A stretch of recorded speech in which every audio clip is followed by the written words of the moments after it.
We're about to go on a strange and heartbreaking journey that started in 2014 when a gunshot rang through this house just outside of Denver, Colorado, turning it from a family home into the scene of a terrible tragedy that would make headlines nationwide. This is Richard Kirk, who lived in that house with his wife Kristine and their 3 young boys. On the outside, Richard seemed like an overall decent person, a good father and husband who loved God and his family. At this point in 2014, Colorado had recently legalized recreational use of smokable and ingestible herbs. At this same period in 2014, Richard was hiding a very dark secret. In the past, Richard had suffered an injury which resulted in chronic back pain, and as a result, he was prescribed painkillers. He quickly fell into an uncontrollable addiction. Richard would run out of his prescribed medication every month, and because of his addiction, would spend huge amounts of the family's total income on pills sourced from the street. Although the couple's closest friends would later state that there was a strange aura about Richard, the Kirk family would ultimately suffer from the financial and marital discord caused by Richard's addiction quietly. This is the interrogation of Richard Kirk.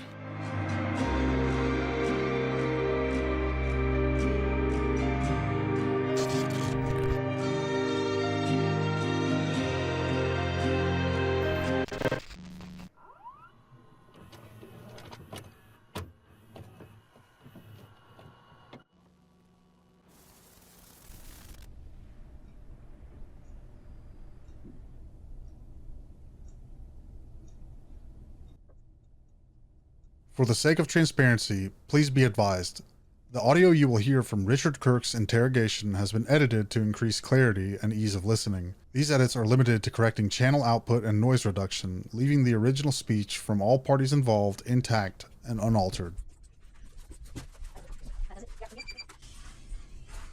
There you go, bud.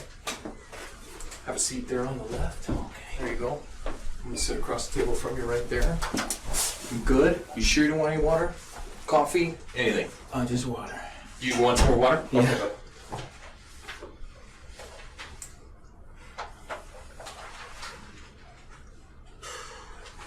Alright, give me 1 second, we'll figure this all out. Alright, bud?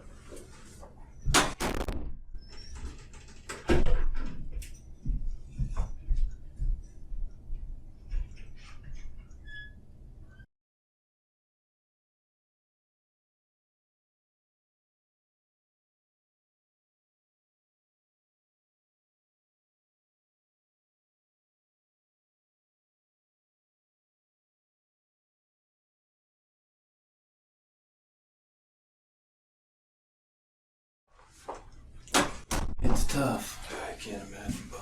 Here you go. Are you LDS? What's that? Are you LDS? I'm not. I'm not.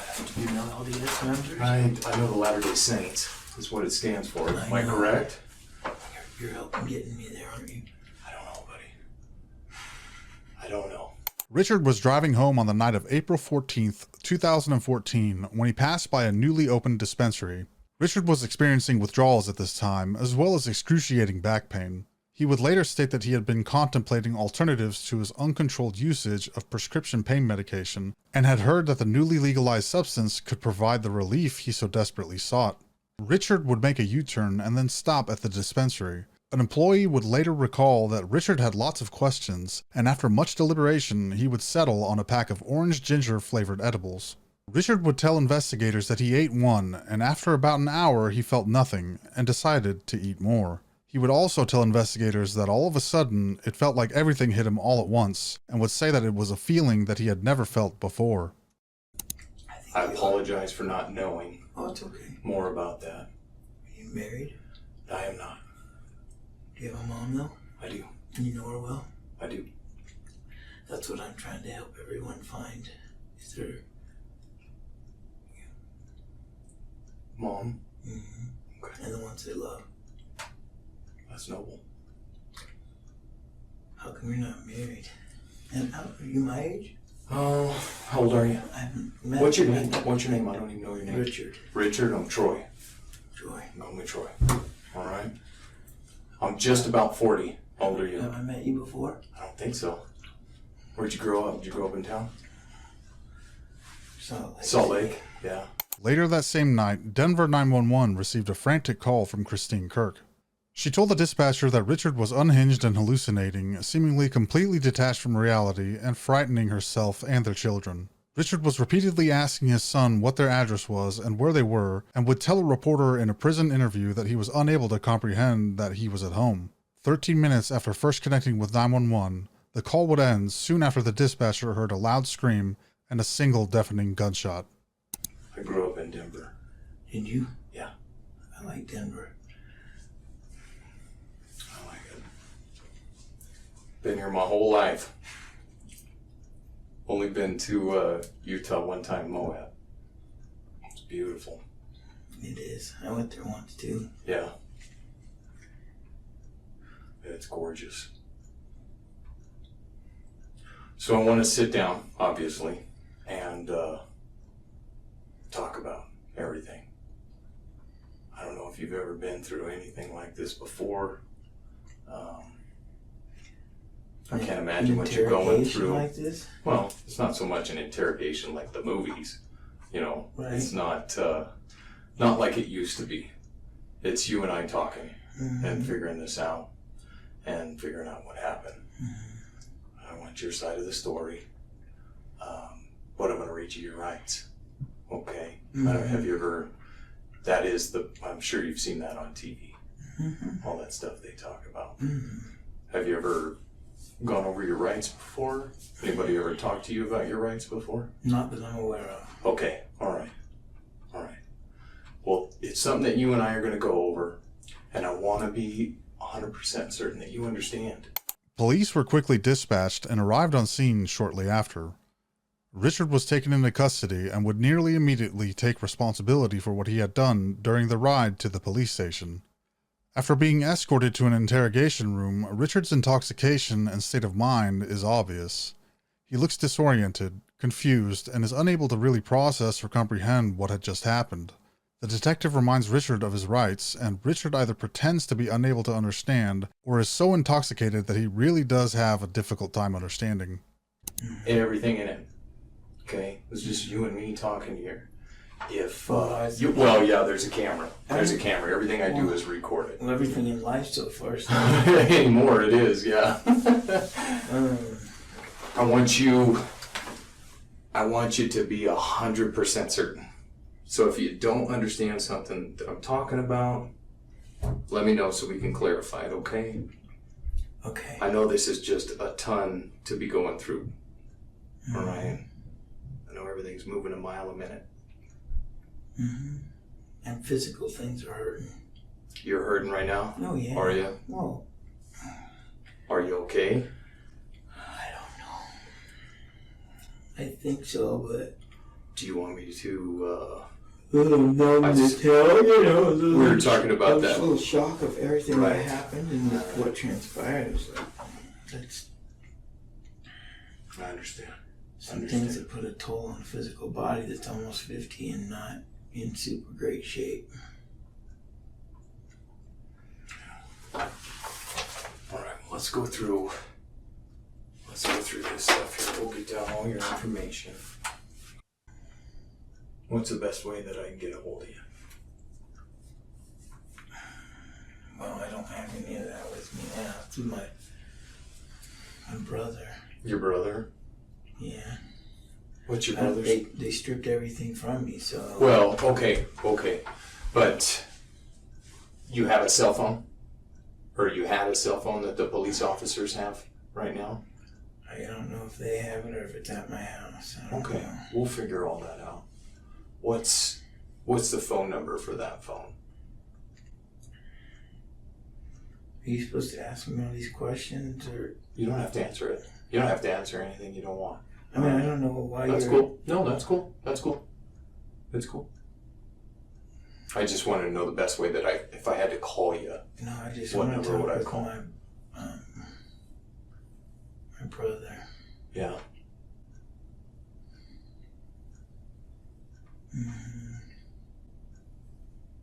Is that something you mind talking with me about?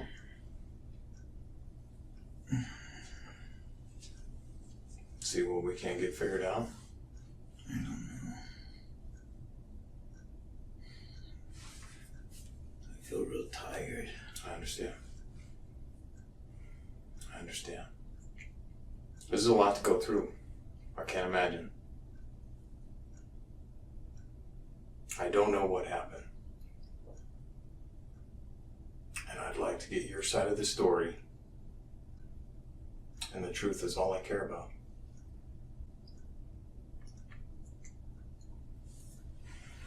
Does that make sense? Mm-hmm. Yeah. We'll go through your rights. How'd that be? To make sure that you understand. You have rights for me? You have rights. And you're just letting me know what they are? We'll go over it, yeah. Yeah. Okay. All right. I mean, is this just normal procedure? Yeah. This is everybody I talk to, I have to make sure that they understand that they don't have to talk to me. Like with the phone. You didn't want to give me your phone number? That's totally fine. It's the same throughout the whole time that you and I talk.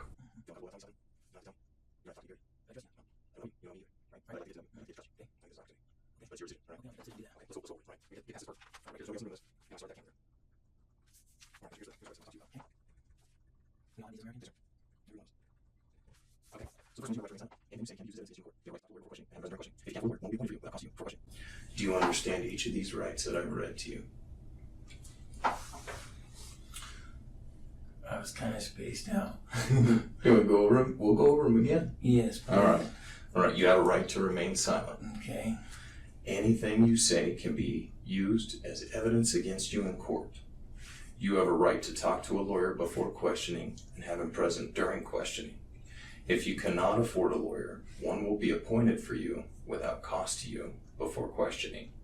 Do you understand each of those rights that I just read to you?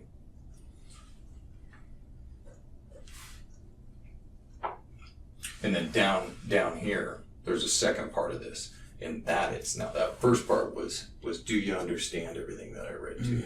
Second part is knowing I've your heard rights. these on TV. Exactly. It's just, this I've is never the one, gone right? through it and gone, yes, Never I listened to understand it. that. Oh, yeah, that's reality. Oh, what is Right. that? What did that mean? I'm going to just sign my house away.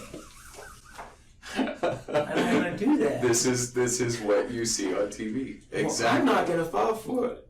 Richard never gives any reason or motivation behind why he did it, aside from that the edibles made him do it. In a prison interview with Rocky Mountain PBS, he would say that he did it because the edibles made him not able to comprehend or remember that Kristine was his wife.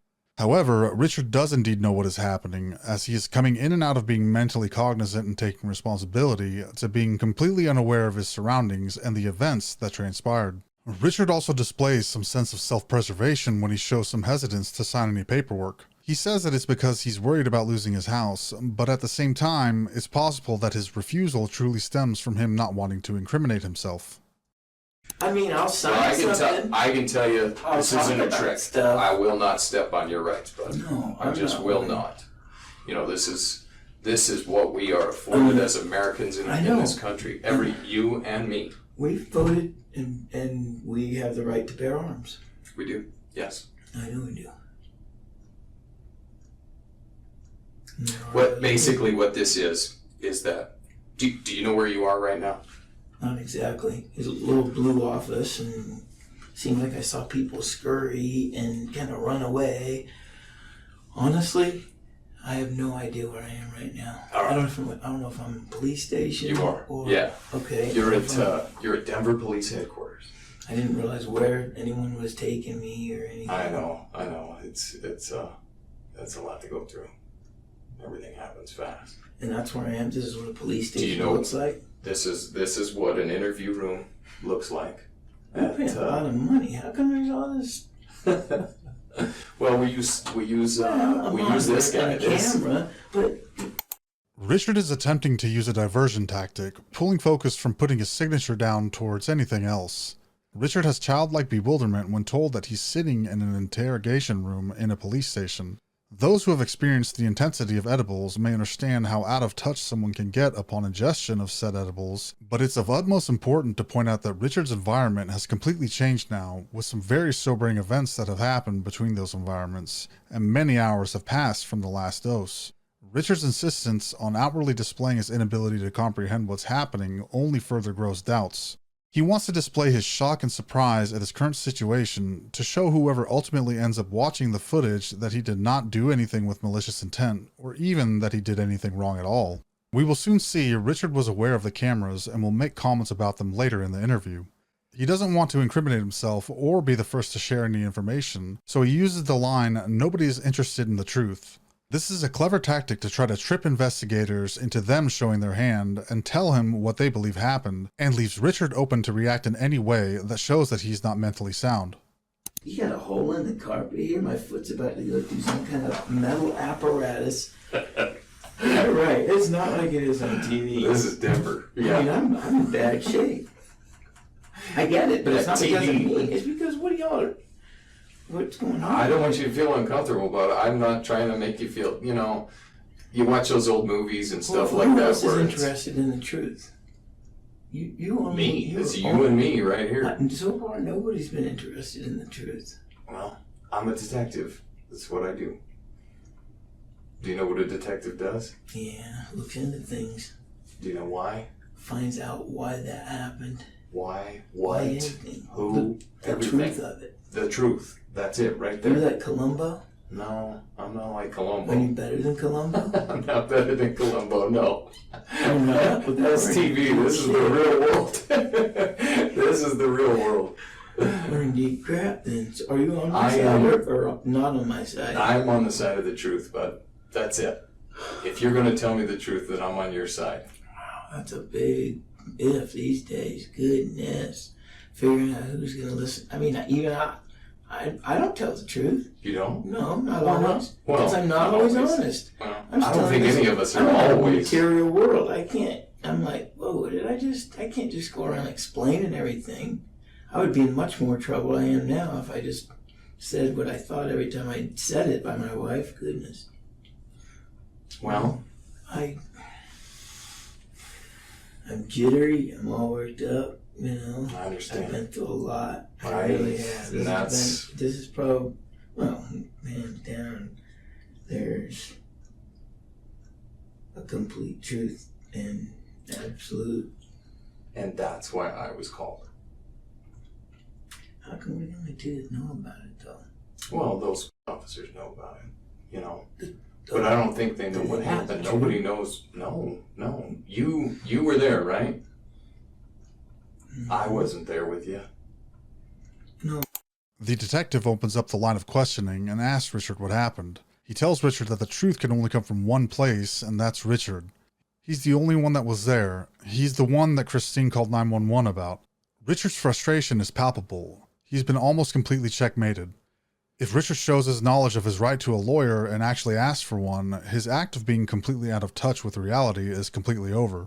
Richard goes all in and starts to respond to any question about Kristine's tragic end with completely irrelevant and unrelated answers. But then you came in together, didn't you? And they went the other way. They came down. Are you taking me on a journey? I don't know. Man, you're a trip. I don't even know you, but I feel like I've known you forever. Do you believe me that that's all I'm looking for is the truth? Do you believe in Jesus Christ? I do. He's your savior? Mm-hmm. He's mine too. My wife and kid children's. Even mine. My life. Right. So that's I want the truth. That's where I'm at. Okay. And I'm wondering if that's where you're at too. I don't know. I'm following you. Well, I'm following you. So I guess it's us. Right? Where do we go? Well, because we're in here now. Do you know? I don't know, but like I said, what do we talk about? You were there, and I wasn't there. And so what I want from you is the truth. The truth. Who else can be in here with us? Don't we need two? It's over. Richard is now cornered, and he knows it. Avoiding providing any answers to the detective's questions just won't work any further. He knows that he needs to exercise his right to an attorney being present. As a last-ditch effort, he tries to play dumb one last time. He asks if there should be another person in the room and that he's all alone. His anxiety is visible as he hopes the detectives will mention something about a lawyer or some sort of legal representation, which would give him a lifeline to not only have a lawyer, but also keep the charade going. Unfortunately for Richard, the detectives are seasoned veterans and do not fall into one of Richard's final traps. No, I think we do. Two what? Two detectives? Two people, yeah, other than you and me and the camera. You have... Right now, I'm sitting here all alone in the whole world and eternity universe. Are you also? Am I scaring you? No. Is that what you mean? No, you're not scaring me. Okay, good. Am I scaring you? No. I think you and I can figure this all out. You won't believe what I've been through. Have you been through the same? I don't know. Richard, I want you to put me standing next to you when everything happened. You make me see what you saw. All right? You know how you do that? Mm-hmm. You explain in detail with the truth. And you and I will get to the bottom of this. Okay, but we need people also with us. Other brethren. We just need another party other than the camera, don't you think? Someone you love and someone I love? Who do you trust? I trust my family. I trust my brother detectives, my sister detectives. I trust my friends. How about you? I have to trust everybody. Yeah. Mm-hmm. I do now. That's good. Never really thought about it before, even though I've gone through a lot. Thinking about it, not actually thinking about it, but thinking about it. Spending a whole lot more time being on the other side, probably the eternity on that side. Thinking about it. We can do this. We can sort it all out. Are you confused? Oh yeah. But I've also asked the Lord to be with me. It's the only way I can make it there now. Period. You understand? That's what I believe. On my way in, I asked the Lord the same thing. And who is your Lord? God. And? Jesus. And who else? I don't know. We can do this, bud. Is it the Holy Ghost? Yeah.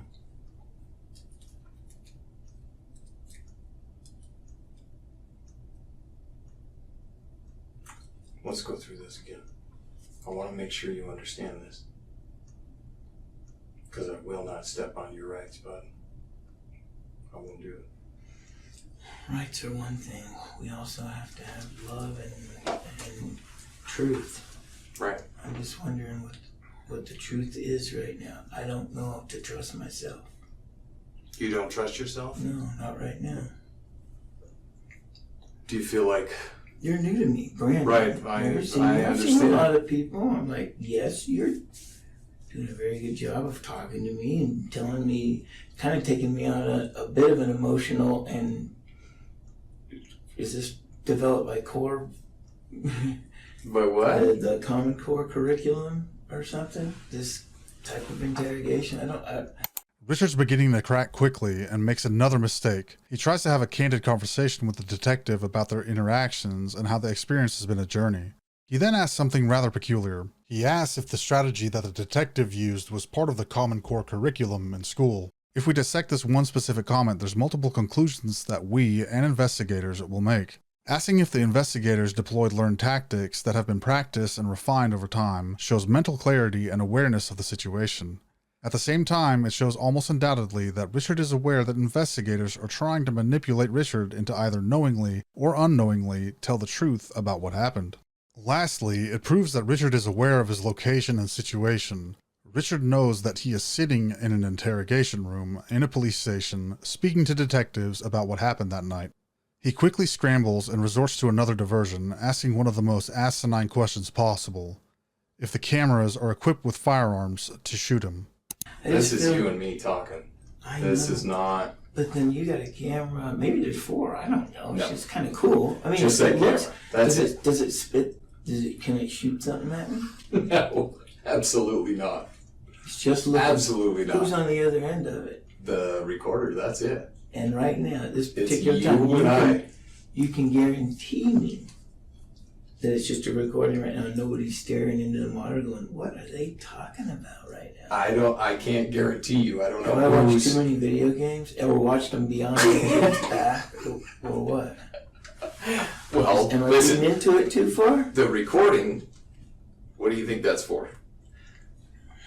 That's to document everything that you and I talk about. Right. That's so that I can't tell anybody that you said something that you didn't say. Right? Right. It works both ways. You can't say that I came in here, beat you up, you know? No, you didn't do that. Richard was read his rights and will soon ask if he's going to be booked into jail. Richard believes that having your Miranda rights read indicates that you are under arrest. The detective will clarify that while he is not under arrest, he is definitely detained and he is not free to leave. The detective then once again resumes his questioning when Richard finally drops the act of ignorance. He will now ask directly for someone from his church to be present, or more specifically, an attorney from his church. It's a lot different than what you see in movies and stuff like that. So this is kind This of is you being and me booked in. talking. No. You're not being booked in. You're not.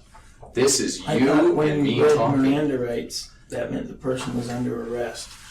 But you were just telling It's me true. what they were. Right. We're going over your rights, because at this point right here, you are not free to leave. Okay. Mm-hmm. You know, you're at Denver Police Headquarters. It's hard for me not to talk, but man, what is this? Is it just water like I asked for? I promise you, What? it's just water. You want some more? Yes, please. I don't know. Get you I some gotta more. hydrate my body a little bit. I kind of been put to the ringer. I believe it. I mean, I believe it it. wasn't. Yeah, back and forth. It was. Do you want to talk with me? Sure. All right. Let's go through this again. Let's go see someone from the church, though, while we do it. I can't. An attorney from the church. An attorney from the church? Yeah. Do you want to talk to an attorney from the church? Mm-hmm. Okay.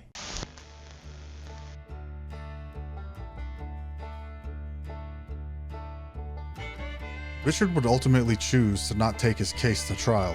Had he been convicted through trial by jury, he would have faced life in prison. Richard would plead guilty directly to the court and was sentenced to 30 years in prison.